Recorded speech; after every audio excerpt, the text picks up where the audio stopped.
If you want to be a part of the conversation before it happens here on YouTube, click that link in the description to join the free Courtside Financial Discord. What's going on, everyone? Welcome back to Courtside Financial. My name's Obi, and today we're going to be looking at NIO's March delivery numbers from an angle that I don't believe many people are seeing. So I think this is going to be a really interesting video, but before we jump in, make sure you hit the like button. That really does go a long way in helping out the channel. Make sure you hit the subscribe button. That helps out a lot as well. And make sure you click the notification bell icon so you don't miss out on any cool content that I post.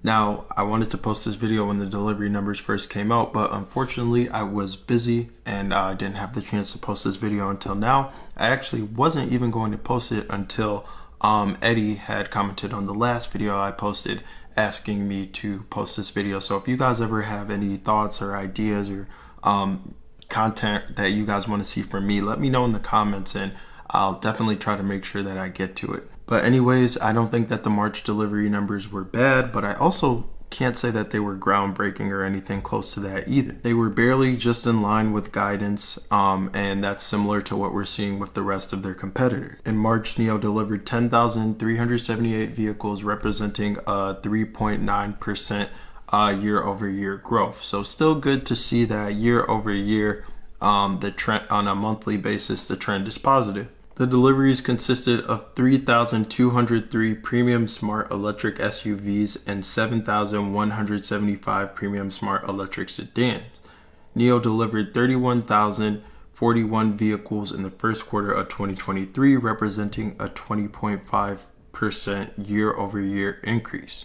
Cumulative deliveries of NIO vehicles reached 320,597 as of March 31st, 2023. Now, usually NIO will break it down and let us know how many EC6 they deliver, or ES8, or whatever the case may be, and we get to see exactly how each individual vehicle is doing, which is a tad bit worrisome, not too worrisome, but not really good in my opinion that we don't have the full story here. However, their competitors, XPeng and Li Auto, are actually pretty much in line with hitting the lower end of their guidance as well.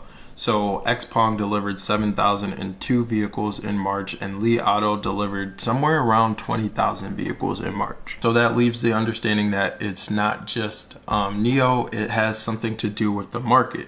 So with that being said, I wanted to tackle this video from an angle that I don't think a lot of people are looking at. So the China Passenger Car Association actually stated that the lower than anticipated market recovery rate was due to consumers being in this kind of wait and see mood due to the vehicle price cuts that are going on right now. According to the China Association of Automobile Manufacturers, the market is expected to really rebound in April. So what do I think? I think that there's two factors that are really contributing to the slowness in the market and having all these companies, or these three companies, reach the lower end of their guidance. Number one, as I just mentioned, the price cuts are putting consumers in a wait and see mood. I mean, if you think about it, a car is not a small purchase. Even before the era of new energy vehicles, dating all the way back to the traditional car days, negotiation has always been a part of purchasing a car. The bottom line is that when consumers are making a high ticket purchase like this, they want to make sure that they're getting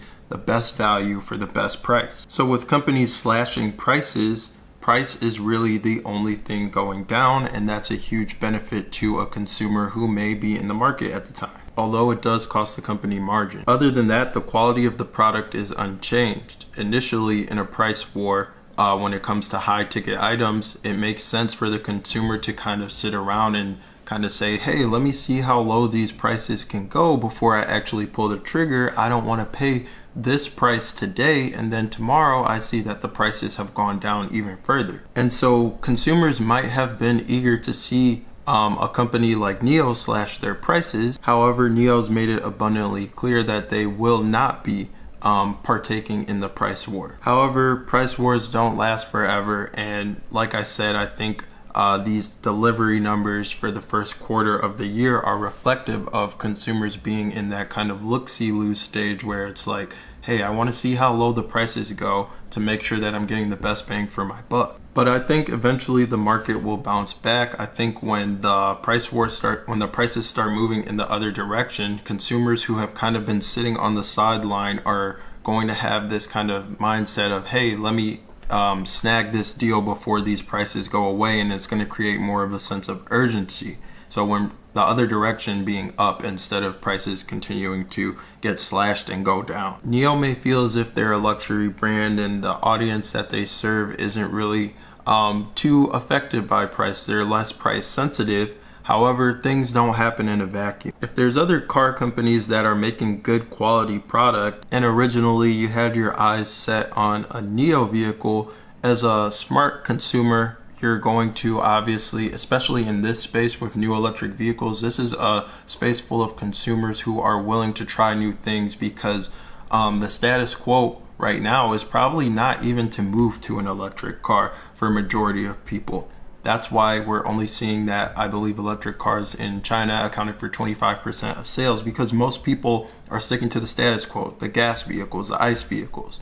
And so if you're in this space and you're looking and you're in the market for an electric vehicle, if you're seeing that you're getting better value or what is perceived to be better value, you're going to start looking at these other companies that are slashing prices for the moment to make sure that you're really maximizing how far your dollars can go. And before I get too far deep into that, the second point that I wanted to point out is that China is really tightening up on their emission standards, and that's causing more demand in the short term for ICE vehicles, I believe. The China Auto Dealers Chamber of Commerce posted an article on March 23rd on WeChat saying that dealers could be left with hundreds of thousands of non-compliant, unsellable petrol and diesel vehicles once China's new emission standard is implemented in July. This one here is really simple to understand in my opinion, and basically that's just that something is better than nothing. Remember that, something is better than nothing. So basically these legacy automakers have a very short window of time to get rid of a lot of inventory, and if they don't get rid of it in time,